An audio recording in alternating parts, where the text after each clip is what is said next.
പതിവ് പോലെ കാത്തിരിപ്പ് തുടരും ഡൽഹി ക്യാപിറ്റൽസ്. ഏവർക്കും ക്രിക്ടോക്ക് മലയാളത്തിലേക്ക് സ്വാഗതം. 2026 IPLിലെ മികച്ച ടീമുകളിൽ ഒന്ന് തന്നെയായിരുന്നു ഡൽഹി ക്യാപിറ്റൽസ്.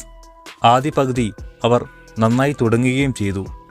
എന്നാൽ അവസാന പകുതിയിലേക്ക് എത്തിയപ്പോൾ ഡൽഹി ക്യാപിറ്റൽസിൻ്റെ കണക്കുകൂട്ടലുകൾ പിഴച്ചുപോയി.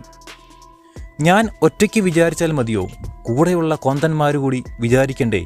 പഴയ യോധ സിനിമയിൽ ജഗദീഷ് ശ്രീകുമാറിൻ്റെ ഡയലോഗ് ഓർമ്മ വരുന്നു. പറയുന്നത് KL രാഹുലും. ഏറ്റവും കൂടുതൽ റൺസ് എടുത്ത 10 ബാറ്റ്സ്മാൻമാരിലെടുത്താൽ അതിൽ മുൻപന്തിയിലുണ്ട് KL രാഹുൽ. എന്നാൽ അദ്ദേഹത്തിന് പിന്തുണ നൽകുവാൻ ഡൽഹി ക്യാപിറ്റൽസിലെ മറ്റ് സഹതാരങ്ങൾക്ക് സാധിക്കാതെ പോയി. 152 റൺസ് എടുത്ത് ഈ സീസണിൽ ടോപ്പ് സ്കോററായത് KL രാഹുലാണ്. ഒരു ഇന്ത്യക്കാരൻ്റെ IPLിലെ ഏറ്റവും ഉയർന്ന സ്കോർ. മികച്ച ബാറ്റ്സ്മാൻമാരുള്ള ടീമായിരുന്നു ഡൽഹി. ഡേവിഡ് മില്ലർ, ട്രിസ്റ്റൻ റഫ്, നിതീഷ് റാണ, കരുൺ നായർ, അഭിഷേക് പോറൽ, സമീർ റിസ്വി, പറഞ്ഞാൽ അങ്ങനെ. പക്ഷേ എല്ലാം പേപ്പറിലൊതുങ്ങി. ആർക്കും ഗ്രൗണ്ടിൽ പ്രതിഭയ്ക്കൊത്ത് ഉയരുവാൻ സാധിച്ചില്ല. അവസാന ബോളിൽ 6 അടിക്കാനുള്ള ശ്രമത്തിനിടയ്ക്ക് ഒരു സിംഗിൾ പോലും എടുക്കാൻ കഴിയാതെ മില്ലർ നടത്തിയ പ്രകടനം, അത് ഡൽഹിക്ക് നഷ്ടപ്പെടുത്തിയ ആ ഒരു പോയിൻ്റ് അടക്കം നമ്മൾ ഈ സീസണിൽ കണ്ടതാണ്. അങ്ങനെ ഭാഗ്യത്തിൻ്റെയോ ആത്മവിശ്വാസത്തിൻ്റെയോ അടിസ്ഥാനത്തിലും പോയിൻ്റുകൾ ഡൽഹിക്ക് നഷ്ടപ്പെട്ടിട്ടുണ്ട്. ബോളേഴ്സിൻ്റെ സൈഡിലേക്ക് വന്നാലും ലോകത്തിലെ ഏറ്റവും മികച്ച ബോളേഴ്സ് നിരയായിരുന്നു മാനേജ്മെൻറ്റ് അസർ പട്ടേലിന് നൽകിയത്. Lungi Ngidi, Mitchell Starc, T Natarajan, Kuldeep Yadav, Mukesh Kumar തുടങ്ങി അനേകം പ്ലേയേഴ്സ്.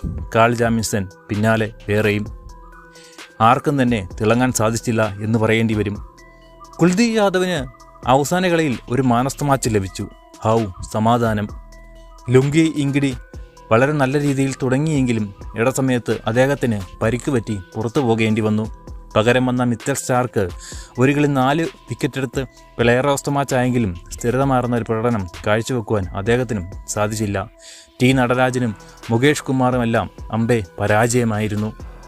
സമീർ റിസ്വി തുടക്കത്തിലെ 1-2 കളികളിൽ പ്രതിഭയുടെ മിന്നലാട്ടം കാണിച്ചെങ്കിലും അത് തുടരുവാൻ അദ്ദേഹത്തിനും സാധിച്ചില്ല. അഭിഷേക് പോറലും കരുൺ നായരും നിതീഷ് റാണയുമെല്ലാം അമ്പേ പാളിപ്പോയി. അസർ പട്ടേലിൻ്റെ ക്യാപ്റ്റൻസിയും എടുത്തു പറയാൻ ഒന്നും തന്നെയില്ല. T20 വേൾഡ് കപ്പിലെ മികവാർന്ന പ്രകടനം ഡൽഹി ക്യാപിറ്റൽസിന് വേണ്ടി ഗ്രൗണ്ടിൽ നടത്തുവാൻ അദ്ദേഹത്തിന് സാധിച്ചില്ല. ഓൾറൗണ്ടർ എന്ന നിലയിൽ അദ്ദേഹവും ഒരു കനത്ത പരാജയം തന്നെയായിരുന്നു. എടുത്തു പറയാനുള്ളത് മാധവ് തിവാരി എന്ന ഒരു പുതുമുഖ താരം മാത്രം. വളരെ മികച്ച പ്രകടനം. ഭാവി താരമെന്ന് നമുക്ക് അദ്ദേഹത്തെ വിശേഷിപ്പിക്കാം. രഞ്ജി ടീമിൻ്റെ ഹീറോ ആയിരുന്ന ഒക്കീബ് നബി എന്തെങ്കിലുമൊക്കെ ചെയ്തു കൊടുക്കുമെന്ന് പ്രതീക്ഷിച്ചെങ്കിലും പ്രതീക്ഷയ്ക്കൊത്ത് ഉയരുവാൻ അദ്ദേഹത്തിനും സാധിച്ചില്ല. ഇനിയും കാത്തിരിപ്പ് തുടരും. ഡൽഹി ക്യാപിറ്റൽസ് ഇനി തിരിച്ചു വരുമോ? ഡൽഹി ക്യാപിറ്റൽസിന് ഇനിയും കന്നിക്കിരീടത്തിന് വേണ്ടി എത്ര കാലം കാത്തിരിക്കേണ്ടി വരും? നിങ്ങളുടെ അഭിപ്രായം കമൻറ്റ് ചെയ്യൂ. കൂടുതൽ അപ്ഡേഷനായി ക്രിക്ടോക്ക് മലയാളം സബ്സ്ക്രൈബ് ചെയ്യൂ.